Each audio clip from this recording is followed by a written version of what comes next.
7. Elle est bien partie.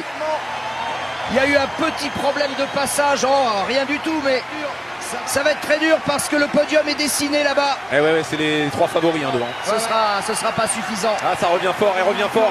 Ouais, mais... La Britannique est en train de craquer. Alors peut-être. La Britannique est en train de craquer, Patrick. Je pense que ça va être juste, mais elle va tout donner quand même. La Britannique a temporisé. Elle est en train de relancer. Elle revient, elle va réussir, elle va passer. Elle va passer les roues. C'est monstrueux. C'est bon. Quelle ligne droite, quelle ligne droite. Mais il n'y a pas que la ligne droite, mais quel 400 mètres. Je viens de vous montrer un classique du sport français, avec l'exploit de Floria Gay lors des 4x400 mètres qui se sont déroulés au championnat d'Europe de Zurich 2014. On peut mettre toutes les analyses et superlatives qu'on veut, je pense qu'on est tous d'accord pour dire qu'il s'agit d'un esprit shonen comme on les aime, avec ses caractéristiques. Le refus d'abandonner, la ténacité, la persévérance, le dernier pas, etc. Tout y est et l'émotion qui s'en dégage restera intemporelle. Extraordinaire. Extraordinaire. Laissez-moi maintenant vous raconter tout l'inverse, quand un animé devient bien plus sportif que shonen, en seulement 2 épisodes.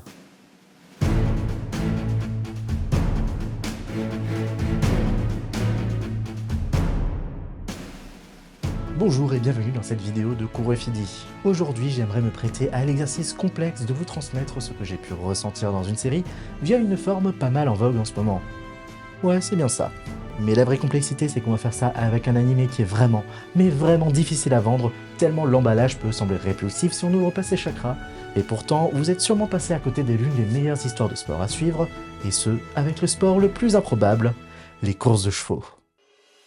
Uma Musume Pretty Derby se base sur un concept extrêmement simple, et si on animait des courses de chevaux, mais les chevaux sont des filles, ou plus exactement comme nommé dedans, des filles juments. Voilà, vous trouvez ça stupide ? Non, c'est l'animation qui l'est, regardez ça.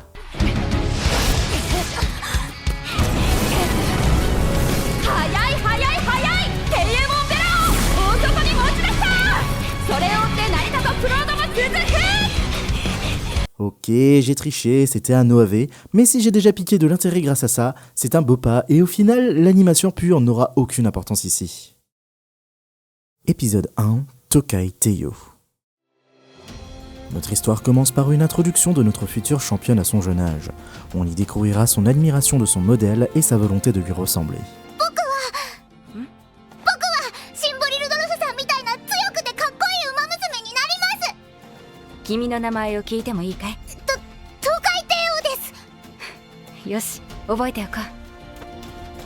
C'est un début de récit plutôt classique, mais on fait une ellipse assez vénère pour arriver au présent. Teiyo a grandi et il n'est pas n'importe qui. On nous la présente directement comme forte et déjà comme la plus populaire du moment, prête à tout gagner et surtout réaliser son rêve. Voyez ça un peu comme le grand chelem des courses de chevaux. Et à ce moment, Teiyo en a déjà gagné une, en plus de n'avoir simplement jamais perdu officiellement une course. La première moitié du premier épisode nous met en scène avant tout l'univers que je qualifierais tout simplement de school life japonais. Je vous passe la pléthore de personnages différents qui peuvent avoir leur importance, car ce qui nous intéresse le plus reste notre protagoniste. En assez peu de temps, on nous présente à travers des petits détails un personnage tout de même complet, joyeuse à toujours sourire, pleine de positivité, agréable et aimable avec son entourage et son public, et en dernier son côté travailleuse acharnée dans son entraînement avec une confiance inébranlable pour atteindre son objectif, ce qui est assez important pour nos spectateurs pour pleinement l'apprécier et être derrière elle pour la voir gagner.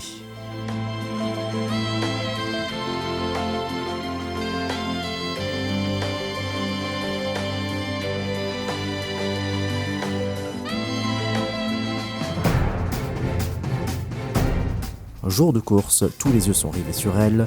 Va-t-elle avancer dans son ascension vers la triple couronne ?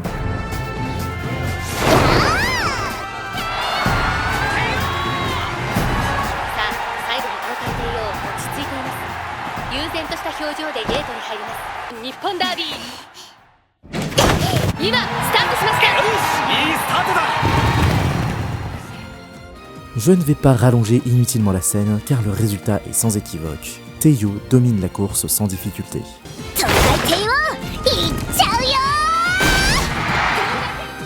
Elle n'est qu'à une victoire de son rêve.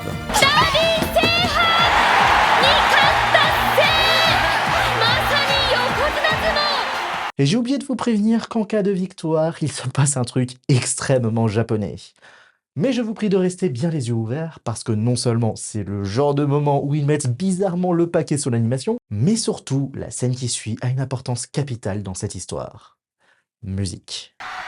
光の速さで駆け抜ける衝動は何を犠牲にしても叶えたい強さの覚悟時にはだって必要というのなら宿命の旋律を引き寄せてみせよ Teiyo est blessé. Épisode 2, je n'abandonnerai jamais. 東海帝王さん何折れてます Le verdict est terrible et sans appel. La blessure est importante, impossible de courir pour les 6 prochains mois. Et le plus grand problème dans tout ça, la dernière course pour la triple couronne est sur le chemin. 僕諦めないよ菊花賞でレースに復帰するただ一つ約束してほしい何その時に医者に止められたら諦めるしかないからな分かった On est donc parti pour un épisode spécial soins et rééducation. Kuro, training montage.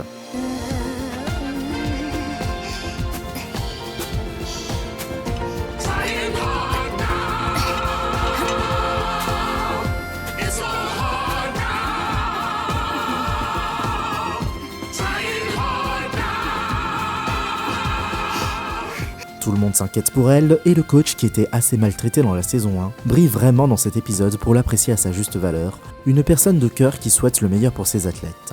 Jusqu'au bout du traitement, il sera présent pour l'accompagner au mieux à sa réhabilitation à la course. Bon, vous savez bien ce qui va se passer, on est dans un animé de sport purement shonen, l'épisode s'appelle littéralement « Je n'abandonnerai jamais ». Donc oui, elle va surpasser cette blessure et participer à cette course pour réussir son rêve. Parce que c'est le principe du shonen de faire ça, n'est-ce pas ? Pourquoi il y a une musique de piano triste tout d'un coup ?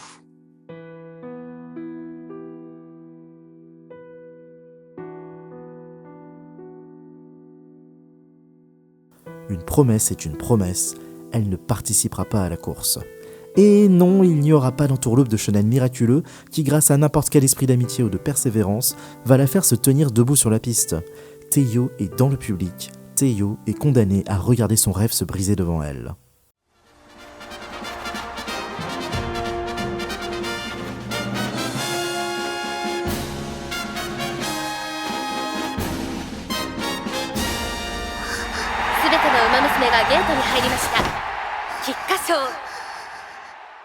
Ce moment précis est le moment qui justifie cette vidéo. Nous sommes environ à 4 minutes de la fin de l'épisode et les 2 prochaines minutes de l'animé représentent pour moi l'un des moments les plus marquants de toutes les œuvres de fiction de sport qui existent et je le pense très sincèrement. À cet instant, le sort est définitivement scellé. La protagoniste n'est pas dans le jeu, il s'agit d'un sport individuel et aucune de ses amies proches ne participe à cette course. Il n'y a que des adversaires, mais elle ne peut pas les affronter. Il n'y a aucun son du public, aucune joie montrée des spectateurs, que des visages déçus de son absence, la course n'a aucune saveur. Teiyo a beau s'imaginer comment elle serait dans la course, l'imagination ne suffit pas, elle ne peut plus réaliser l'exploit. Et il n'y aura pas de Alors peut-être La Britannique est en train de craquer. possible, Teiyo finalement craque.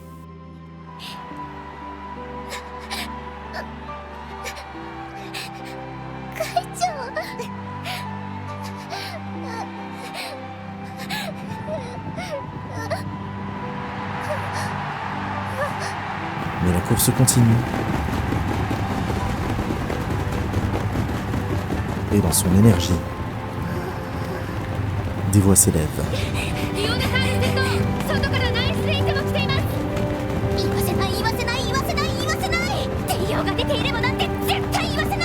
Ce sont celles des participantes, et toutes n'ont qu'une seule idée en tête, montrer qu'elles sont meilleures que Teiyo.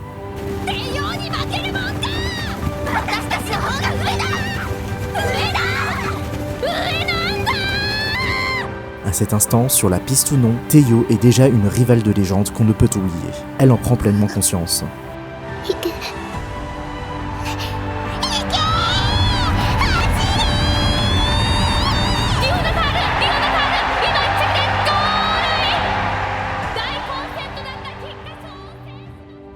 Le vainqueur de cette course n'a aucune importance, mais son impact provient hors de l'esprit shonen classique. Le rêve est brisé, le protagoniste ne pouvait pas gagner, la volonté, l'amitié ou la persévérance ne guérit pas miraculeusement toutes les blessures. Toutes ces valeurs habituelles ne sont pas apparues, cependant c'est la valeur sportive qui s'en est dégagée qui surplombe le tout. La déception de ne pas avoir la prétendante au titre, la rivalité générale débordante lorsque les adversaires crient leur volonté d'être meilleurs, et Teiyo qui leur répond de tout donner pour ce à quoi elles aspirent toutes sans exception. Vous venez d'assister à la meilleure non-victoire d'un animé de sport. ずるいよみんなかっこよくなっちゃってさ